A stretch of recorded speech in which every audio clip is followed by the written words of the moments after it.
Hey, everybody, this is Patti. Welcome to the witching hour. Yes, that hour of the day when the veil is thin and magic happens. And speaking of days, we have a very special guest for you today. She is an author. She also is a podcast host, and she has a brand new book coming out called The Witch's Book of Days. Welcome, Victoria Rashke. Thank you so much for coming on. Thank you, Patty. It's so nice to be on and to see you. Oh, thank you. Yes. So you write magical fiction, like the Voices of the Dead series, Verona Grain, and you have this new book coming out just next month, called The Witch's Book of Days. So where did your inspiration for that come from to do it? It's not your regular, here's our 8 Sabbats kind of a book. So where did that inspiration come from? Yeah, so I have always had trouble connecting with the eight Sabbats. I mean, if you think about that, they were really kind of based on like the agricultural season in Western Europe, and I grew up in the South, so it's not cold in February necessarily, and Christmas can be green, so it was always a little off for me. And then I moved to California, where basically it's summer all the time, kind of thing. So I was like, well, there's got to be other ways to do this, right? And then I've also been one of those people who just loves to collect like weird facts and factoids and those kind of things. So I've always like in my calendar since I was a kid would write down like all these weird holidays from other cultures or things like that. So I was like, well, maybe let's look at some of those. So I set out to write it actually like in 2008. I started writing this book as a cookbook. I thought it was gonna be a cookbook that, every day was a holiday and you could have a recipe. Because I was teaching I was teaching culinary school, and I was it was a thing, and I was like, I can't do this. It's too much." So I set it aside for a number of years and picked it back up during COVID, we know when people needed things to do. And I was like, "Well, let's make this a witchy book." So then it became a witch's book of days and took on like, yes, all those holidays that we celebrate, like in the agriculture, Christianity and things like that, and witchy saints, the French Republican calendar, which celebrates vegetables and fruits and herbs every day. So it just became a way to like, the wheel doesn't work for you. Here's 366 other days that might work. Oh, that's fabulous. Actually, your Yeah. book may suggest that we don't have to wait for that full moon, the Sabbath, or a major celestial event.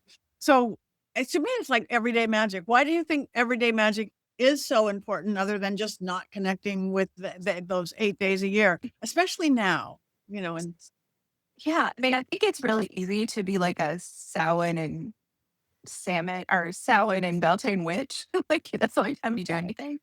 But I really feel like actual magic comes from the things we touch all the time, like the most mundane things can be magical. So I think looking at this book, like I can't imagine that anybody could actually do all 366 days. Like I couldn't even do that. Like I've done everything in the book, but it took me like 5 years to do the whole thing. So I think it's an opportunity to make really mundane things magical. Like I mean, some of the days are just like go sit in your yard and watch what happens or out a window or whatever you can do. And I think finding that kind of magic is something we sometimes forget about, that really just our existence is magic, and engaging with that. You can There's stuff in the book for big magic. There's like a whole huge Mars ritual that takes like 2 days because I'm a Scorpio and the traditional ruler of Scorpio is Mars. So there's like a 2-day Mars ritual. But there's also just stuff that, you can just go sit out with a cup of tea. I think that's beautiful. What in researching all this, and again, being a lifetime researcher of interesting days, was there a particular forgotten holiday or folk custom or historical observance or weird little thing that made you think I have to book, or was it just the conglomeration? It was kind of a conglomeration, but there's so many. So I think there were some particular things that I knew about because I've researched this my whole life. But then there were things I found in the course of the research, especially like I grew up Protestant Lutheran, so I didn't grow up with saints necessarily. I've just always been fascinated by them. I spent a lot of time in here when I was a teen in my early 20s. And so yeah, there's a lot of really mystical, magical saints that are clearly fronts for like old magic.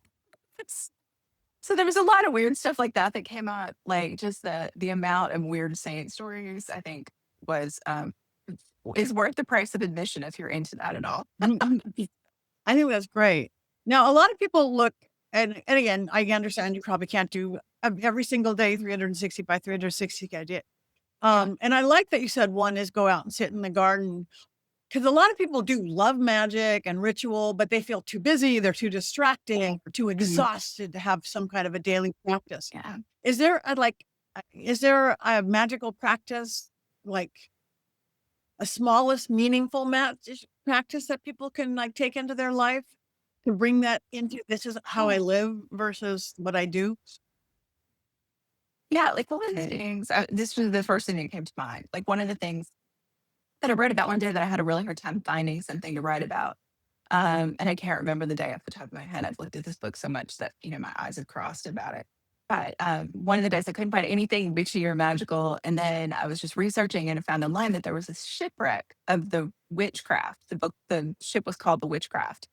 And it was owned by a guy who was from Salem. And he called the book the Witchcraft. And the masthead, or the not that what it not the masthead, the front of the ship, Wow. Yep. this bow spirit was a witch on a broom.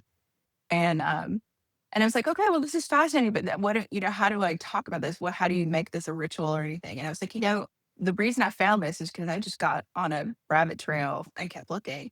And I was like, would that be a better thing to do than doom scroll when you're like waiting in the doctor's office or whatever you have to do? So like make that something, even that, like, I'm bored, I don't know what to do with myself.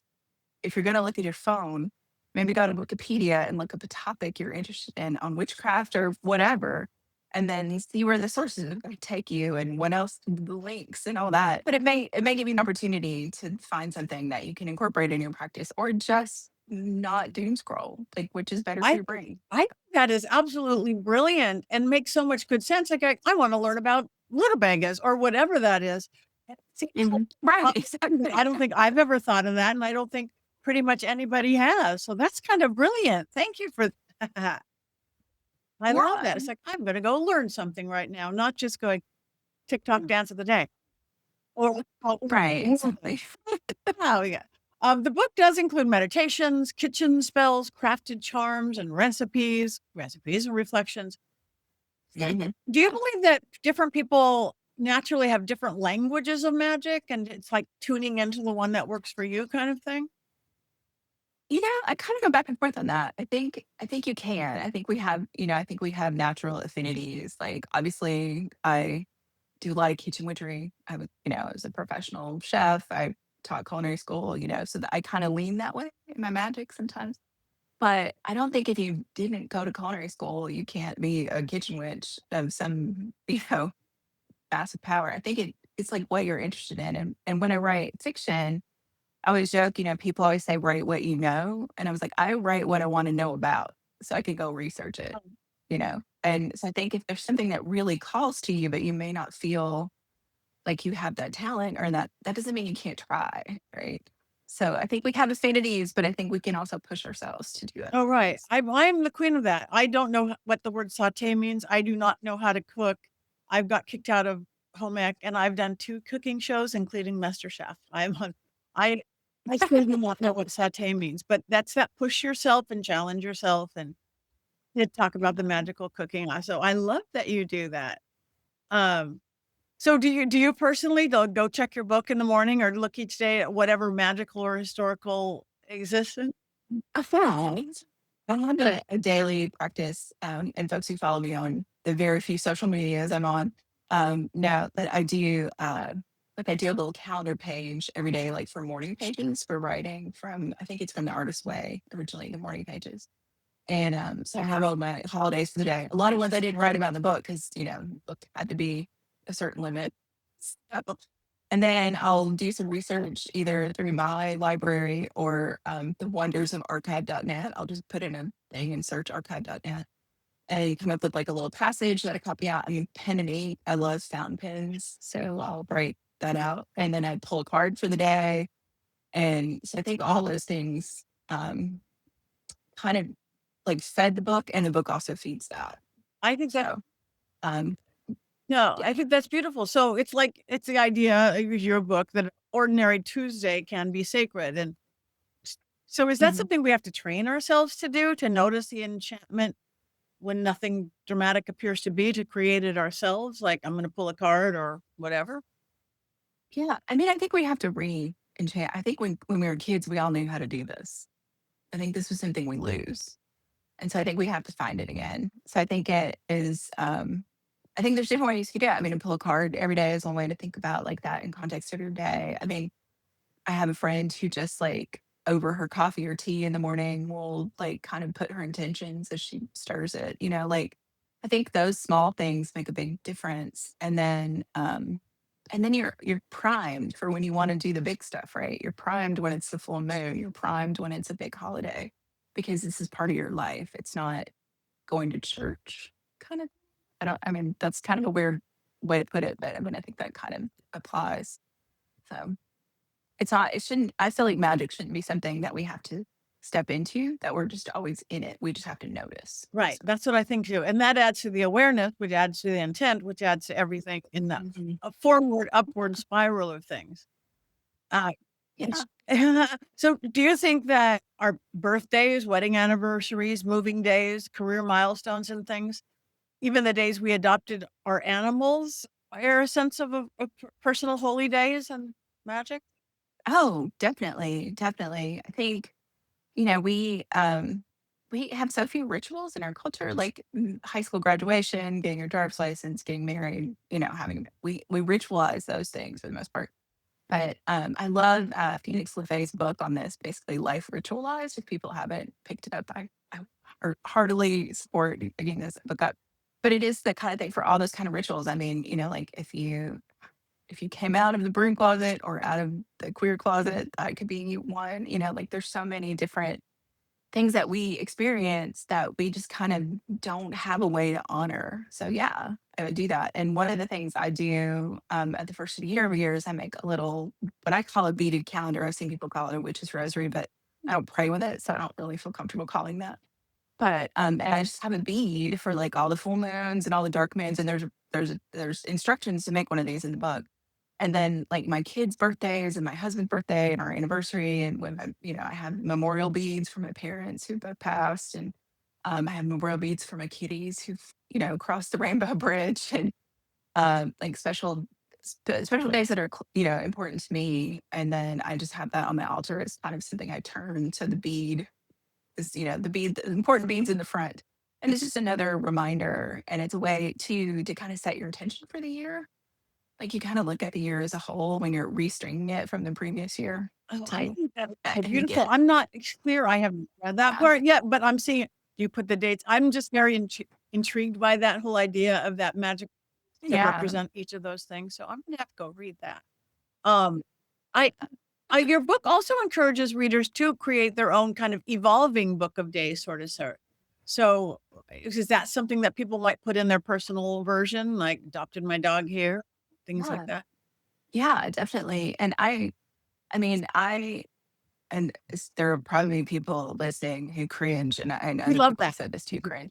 I love to write in books that I own. Like if it's my book, it's going to be my book. It's full of flags, it's got underlining. And so if people buy a physical copy of this book, I would love nothing more than at some point to come across you and see it full of flags and all your extra writing. And, I did this thing on this day from the book. And then, oh, the next year I made it mine by doing this instead. Like I love that idea of personalizing it as much as you possibly Oh, can. me So, too. I want people to do that. Would people really cringe at because my books, whether mine or anybody else's, I write this bold pages, right?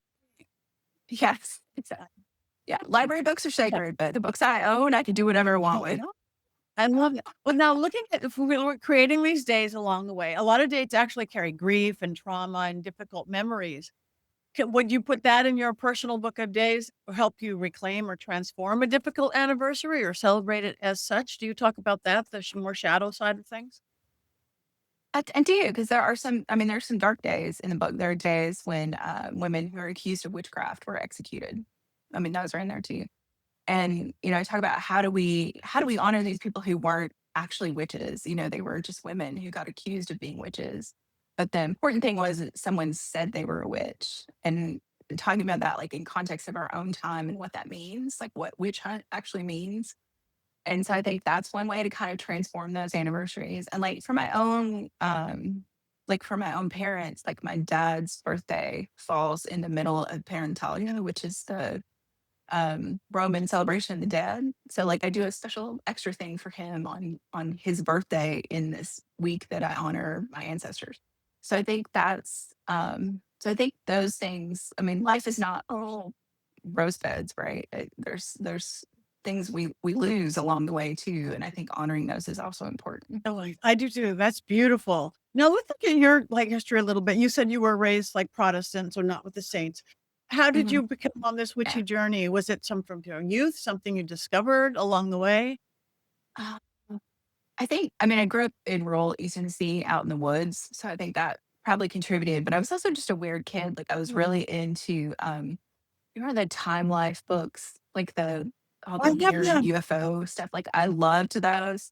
And In Search of with Leonard Nimoy, who, I had a very weird childhood crush on Leonard Nimoy. Oh my God. So, I mean, I think I was always interested in the weird. That the And then I discovered that there were witches, like actual rare witches when I got to college. I So, bought that Time Life set. That's the first thing I ever bought, like kind of on credit, you pay as you go.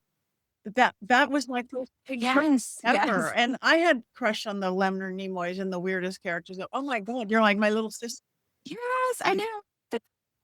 Yeah, no, my parents were huge on like the Time Life books. Like I grew up in a house filled with books and I'm so grateful for that. And they loved the Time Life books. Like we had that one, we had one on history, we had one on oh gosh, we had one on that was called like the Family Creative Workshop that just had all these different crafts and stuff like from metalworking to like braiding, macrame or whatever. So yeah, like if you wanted to learn something in my house, oh, we also had a very old encyclopedia that said, someday we'll make it to the moon. It was that old. But yeah, no, I think, and I think that growing up with books and loving books fed that research gene in me, and then I think that shows up in the book too, because I love nothing more than a dusty tome to find out some weird fact. So, I love that. I mm, love. Okay, you do describe yourself as an animistic witch. What does animist mean, mhm. like within your personal practice? Or Yeah, I mean, I think animism has had this resurgence and has kind of gotten definitions abound. But for me personally, it's really that everything is embodied. Everything has a spirit. Everything is inspirited. And I take that very seriously. I mean, to like my iPhone has a spirit. It is a lot of components from other places, but I think it is sometimes easy to forget in our really high tech world that literally everything we touch, no matter how man made and processed it is, came from the earth. Like the paint on our walls, the computer chips, all that comes from the earth, originally that's where it's from. So I really believe everything is inspirited. And I try kind of, I guess, I don't consider myself Shinto in any way, but I appreciate their practice of really caring for the objects that you own and, like when they're worn out or whatever, to kind of honor their usefulness to you.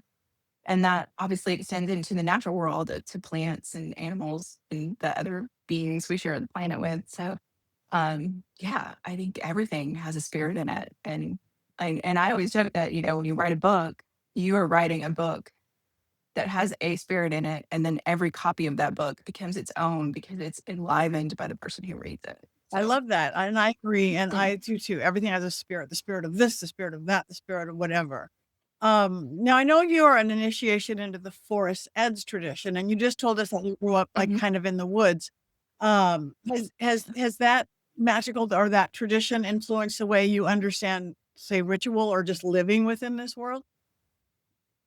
I think so. I mean, the Force Edge is pretty small, but the original founders very much are animistic witches and have this very kind of natural approach to magic. I don't. The thing that drew them to me initially, and this is going to sound really funny, is that I had been involved with covens before, and then we would have celebrations. There was a lot of plastic involved for some reason. Like we'd have like plastic egg shakers or something. It always struck me as kind of weird. I mean, which kind of I guess kind of is funny based on what I just said about everything has a spirit and comes from the earth. But I just wanted a little bit more. crunchy granola bar, I guess. So, and like on their website, when I don't know that this is still true because I haven't been to the website in years, but like the altar was like, a goat skull and branches of herbs, and I was just like, that's the kind of witchcraft I want. I want this like what I almost like found witchcraft kind of thing. So I think that has really influenced my practice, and especially I think more so even than the tradition is the people I've met through their tradition have influenced my practice a lot too. Good. So Yeah. Well, I true, and I do think we need to put our eyes on and our attention to this beautiful planet of ours, this earth of ours, to take care of her. Huh. yeah, Now I exactly. love the fact that you write both fiction and nonfiction. How much Mhm. does your witchcraft and your belief system influence your fictional world, or how does your writing fiction sometimes reveal something new about your witchcraft? Since you write about what you want to know about versus Yeah. So the first series, the Voice of the Dead series, is set in Ljubljana in Slovenia, where I lived when I was in college.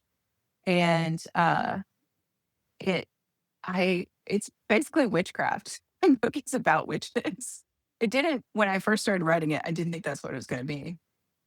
But it became that way. And the main character in Joe has the ability to make ghosts be physical in her presence. So they are actually embodied in like a physical form in their own her. Um, and it gave me the opportunity to really explore like the folklore of Slovenia and like kind of their inherent magical practices and things like that, which was hard to find because like a lot of things, their folklore and their magic got subsumed by these made up Victorian things that weren't really of that place because there's not a lot of Slavic crafts survived Eastern Europe because it was an oral tradition. So like and the church didn't necessarily record those things because they didn't want them people doing them. So what right. survived is limited. So that really was the opportunity there. And I it's funny, I when that one of the books came out, I had an interview on a podcast with a friend, Corey Thomas Hutchison, and he was like, "Oh, this spell you found," and I was like, "Oh no, I totally made it." Well, Because I tried to really honor the folklore and the practice that I could find as limited as it was. And then the new series that starts with Vernon Green, I wanted to know about like the dirty underbelly of the art world. So I made a witch who can time travel through paintings. I love So that's what she does. And she's also an herbalist because she makes her own paint. So I got to research a lot of that, dye plants and things like that, pigment. So yeah, it's like what I want to learn about. Let's write a book about it. So, Okay, now I'm a medium, so let's go back to Voices of the Dead. Um, yeah. hold a second, wait. What is there? Do you have a specific relationship, within your practice between the living and the dead? I know you said you mentioned your dad, and you do a certain things like that. Is that Yeah. I do have pretty developed ancestor practice. My clairs are very subtle. It's usually just kind of a nudge from the universe. Like I don't really have audio or anything like clairaudience or anything like that. So really for me, it's kind of a very intense listening of like what they have for me to know. And then when I draw that card every morning, I have my ancestor altar. My opposite that you can see is also my temple room. So so I have my ancestor altar off camera. And I always ask them in the morning, like, what do I need to know today before I draw the card? And kind of welcome them, greet them in the morning and ask them what I need to know. So I kind of asked for them to and my dad actually had a tarot deck, which is so weird to me when I think about it. So I have his tarot deck and my mom had a pendulum. So I have both of their tools. So like when I'm really stuck, I would pull out dad's tarot deck or I'll pull out mom's pendulum and ask questions. oh, So I think that's beautiful. That is good. Um, your fiction also kind of carries the idea magic is real, but it isn't always pretty. What does that right. mean? So in the first book especially, the big bad in the first book is kind of a mythological creature. And the characters, as they are slowly discovering that magic is real, or understanding that magic is not, like shooting stars and fairies. It's dark things. It's things that don't always necessarily want to interact with humans in a positive way. So, and they also there's some like Eastern Europe had some pretty horrific witch trials. So that's kind of woven into part of it. Like one of the characters is especially tied to those witch trials, which we find out later. But I'll give you a little hint now. So yeah, so there's some pieces of that, that I think in fiction, magic is what I always took is CGI magic, right? Like you can have like walls of blue light and things disappear, things reappear in ways that, I think real magic is more subtle, perhaps. I mean, I think some of us probably have experienced things that feel like CGI magic in our practice. But for the most part, I think it's more subtle. But in books, you can make magic really big, which means you can also make it really scary. So, And people like scary. yeah, people do like scary People like scary. No, I take that into the television realm. They don't Right, send to the happy haunted places. You go to the scary haunted places. right, exactly. People like scary. All right, let's go back to your cooking for a second. Mhm. You culinary instructor and caterer, and a fear food does appear throughout your creative work. Um, when does cooking become spellcraft for you, or does it, or is that part of your?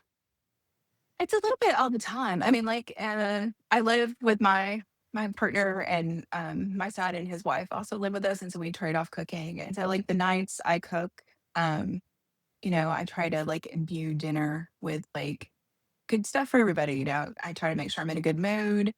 I listen to music that makes me feel happy. And so when I'm cooking, I really want that to, kind of in a very like water for chocolate way, imbue what I'm cooking for my family.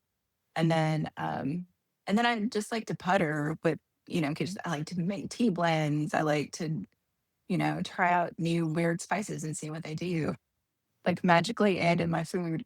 So I think that to me, like food is necessary for all of us, but it can be really boring and flat and fuel, or it can be fuel in a different way and like fuel our imagination and our magic and all of that too, not just our bodies. So that's kind of what I like when I prepare food. That's really what I'm going for. So Oh, I love that. I love that. All right. Well, this is just fascinating. I cannot wait to jump daily into your book when I see what's what. So just so tell everybody where they can find more of you. I could where they can follow websites, social media, yeah, where they can get your new book coming out in a month, where they can pre-order it, et yep, cetera, et cetera. yeah. So victoriarashke.com, which is a little bit hard to spell. So it's also, if you do read Victoria, you'll get there as well, readvictoria.com.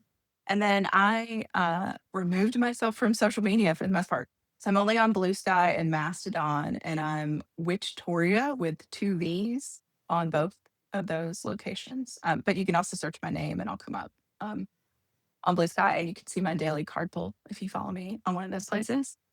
And then the website has all of my books, including like the anthologies I've been in and things like that. And I blog occasionally, and you can sign up for my newsletter there if you want to.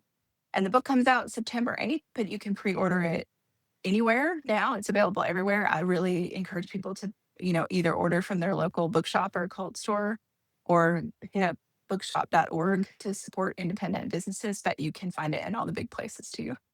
So. Thank you for that. You guys check it out. Bring magic into every single day. So is there anything that you would like to tell everybody before we go about anything? Oh, I think, for me, and partly coming out of writing this book is I think it's really easy to have some imposter syndrome about being a witch sometimes. Like I'm not witchy enough, I'm not doing this enough. And literally, you are a witch by being alive and calling yourself a witch or a magical practitioner or a magician or a sorceress or a sorcerer, whatever word you use. So don't let that, what is it, comparison is the thief of joy. Don't let somebody else's witchcraft tell you yours isn't. So I think that's me, that's what I've really pulled away from this book. So Words of wisdom indeed. You guys check her out, victoriarashke.com or read Victoria. Check her out on the wee bit of social media that she has. And thank you so much for bringing your magic to my witching hour. Oh, thank you, Patty. This has been a delight. You're a delight. Thank you.